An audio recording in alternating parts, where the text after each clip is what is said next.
बहनों और भाइयों, मैं हूं आपका होस्ट जटाशंकर पंडित जी। आज इस एपिसोड में रामचरितमानस के बालकांड में खल वंदना की चौपाई पर अकाजू लगी तनु परिहरही जिमी हिम उपल कृषि दली गरही बंधु खल जस शेष सरोषा सहस बदन बरनी पर दोषा की व्याख्या की जाएगी। चलिए शुरू करते हैं। कृषि की महत्वता और दुष्टों का प्रभाव। कृषि मानव सभ्यता की नींव है और इसका महत्व केवल भोजन उत्पादन तक सीमित नहीं है। यह एक समुदाय की आर्थिक, सामाजिक और सांस्कृतिक विकास में केंद्रीय भूमिका निभाती है। कृषि न केवल लोगों की जीवन शैली को संजीवनी देती है, बल्कि यह रोजगार सृजन, आय का स्रोत और खाद्य सुरक्षा सुनिश्चित करने में भी मदद करती है। किसान समुदाय अपने उत्पादों के माध्यम से आर्थिक स्थिरता प्राप्त करता है, जिससे परिवारों और स्थानीय बाजारों का विकास होता है। हालांकि यह भी सतत है कि दुष्ट प्रवृत्तियों का कृषि पर गहरा प्रभाव हो सकता है। जब हम दुष्ट प्रवृत्तियों की बात करते हैं, तो उनका तात्पर्य उन बुरे व्यवहारों और नीतियों से है जो कृषि क्षेत्र को नुकसान पहुंचाते हैं। ये प्रवृत्तियां जैसे भ्रष्टाचार, उपेक्षा और असामाजिक गतिविधियां किसानों के विकास को बाधित कर सकती हैं। उदाहरण स्वरूप हानिकारक प्रथाओं का अवलंबन, जैसे अवैध वन कटाई और भूमि कब्जा, न केवल कृषि उत्पादन को प्रभावित करते हैं, बल्कि स्थानीय पारिस्थितिकी प्रणालियों को भी नुकसान पहुंचाते हैं। विभिन्न अध्ययन दिखाते हैं कि जब कृषि क्षेत्र दुष्ट प्रवृत्तियों से ग्रस्त होता है, तो उसमें उत्पादकता की कमी, ग्रामीण क्षेत्रों में गरीबी की वृद्धि और नागरिकों के बीच असमानता देखी जा सकती है। इसीलिए कृषि के विकास के लिए सकारात्मक और नैतिक व्यवहारों को अपनाना आवश्यक है। यह सुनिश्चित करने के लिए कि कृषि क्षेत्र न केवल आर्थिक रूप से सशक्त हो, बल्कि सामाजिक न्याय और पर्यावरणीय स्वास्थ्य को भी बढ़ावा दे सके।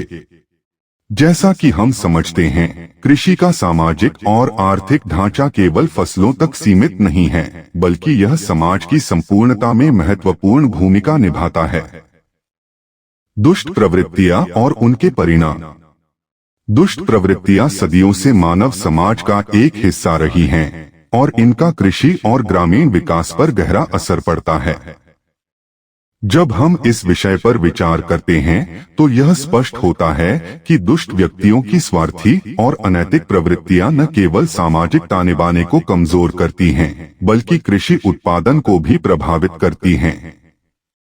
दुष्ट लोग अक्सर धोखाधड़ी, भ्रष्टाचार और अन्य अनैतिक गतिविधियों में लिप्त रहते हैं, जो किसानों की मेहनत को बेकार कर देती हैं।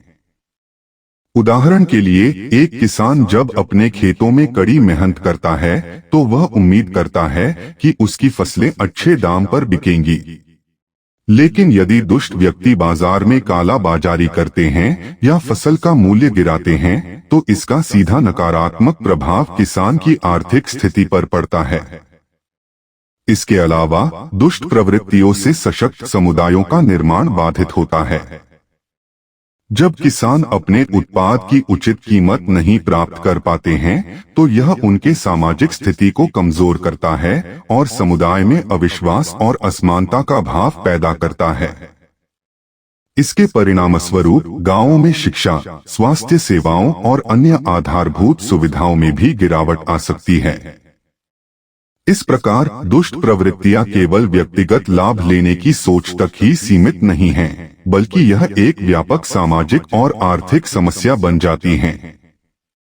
इन प्रवृत्तियों को नियंत्रित करने के लिए समाज को एकजुट होकर काम करने की आवश्यकता है और किसानों के अधिकारों की रक्षा करनी होगी।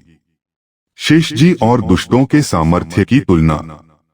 शेष जी, जिन्हें हजारों मुखों वाले के रूप में संदर्भित किया जाता है, एक प्राचीन भारतीय पौराणिक कथा से संबंधित हैं। इस संदर्भ में शेष जी की विशेषताओं को दुष्टों की प्रवृत्तियों के साथ तुलना करने से उनके सामर्थ्य और उनकी पहचान को और स्पष्टता मिलती है। शेष जी का एक बड़ा बिंदु यह है कि उनके पास अनंत ज्ञान और दृष्टिकोण है, जिसका उपयोग वे समस्त जीवों के कल्याण के लिए करते हैं। इसके विपरीत दुष्टों की प्रवृत्तियां विशुद्ध स्वार्थी होती हैं, जो दूसरों पर हावी होने के लिए तैयार होती हैं। शेष जी की विशेषता यह है कि वे सदैव सत्य की रक्षा के लिए खड़े होते हैं, जबकि दुष्ट व्यक्तित्व अक्सर सत्य को तोड़ने और धूमिल करने के लिए जाने जाते हैं। शेष जी का एक रक्षक भूमिका में होना उन्हें एक सकारात्मक शक्ति बनाता है। उनकी प्रेरणा और उत्तरदायित्व का महिला का समर्पण दर्शाती है, जबकि दुष्टों की प्रवृत्तियां केवल व्यक्तिगत हितों के लिए कार्य करती हैं।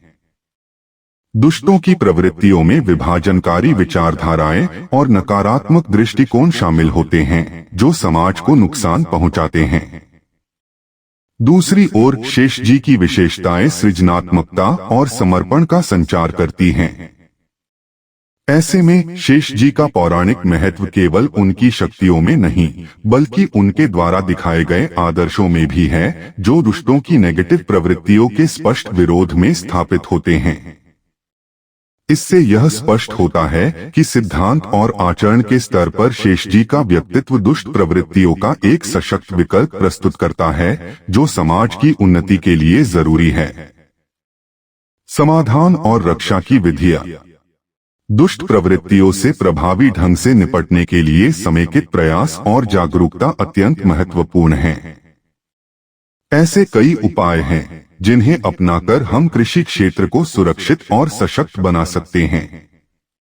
सबसे पहले समुदायों को इस विषय में जागरूक करना आवश्यक है। जब लोग दुष्ट प्रवृत्तियों के बारे में सूचित होते हैं, तो वे स्वयं और अपने आसपास के लोगों को इनसे बचाने के लिए सतर्क रहते हैं। जागरूकता अभियानों के माध्यम से हम लोगों को दुष्ट प्रवृत्तियों जैसे कि अकुशलता और शोषण के प्रति साक्षर कर सकते हैं। यह साक्षरता कृषि उत्पादकता को बढ़ाने में सहायक सिद्ध हो सकती है। दूसरे, सामुदायिक सहयोग को बढ़ावा देना अत्यंत आवश्यक है। जब लोग एकजुट हो जाते हैं और साझा लक्ष्यों की ओर काम करते हैं, तो वे अधिक प्रभावी ढंग से दुष्ट प्रभावों का मुकाबला कर सकते हैं। कृषक समुदायों में संगठनों का गठन करना, कृषि उत्पादकों को समर्थन देने वाले नेटवर्क बनाना और आपसी सहयोग को बढ़ावा देना महत्वपूर्ण कदम है। यह सामूहिक प्रयास कृषि में उत्पादन और गुणवत्ता बढ़ाने की दिशा में भी सहायक हो सकते हैं। तीसरा, नए तकनीकी समाधान अपनाना आवश्यक है। कृषि क्षेत्र में नवाचारों जैसे कि निगरानी प्रणालियों और डेटा एनालिटिक्स का उपयोग कर हम दुष्ट प्रवृत्तियों को पहले से पहचान सकते हैं और त्वरित प्रतिक्रिया कर सकते हैं। डिजिटल प्लेटफार्मों के माध्यम से हमें एक दूसरे के अनुभवों को साझा करने और नए उपायों को अपनाने में मदद मिलती है। अंततः सरकारी नीतियों और कानूनों का साक्षात्कार होना आवश्यक है, जो दुष्ट प्रवृत्तियों के खिलाफ प्रभावी ढंग से चलाए जा रहे हैं। जब समाज, समुदाय और सरकार एक साथ मिलकर काम करती हैं, तो हम कृषि और समाज को सुरक्षित रखने में सफल हो सकते हैं।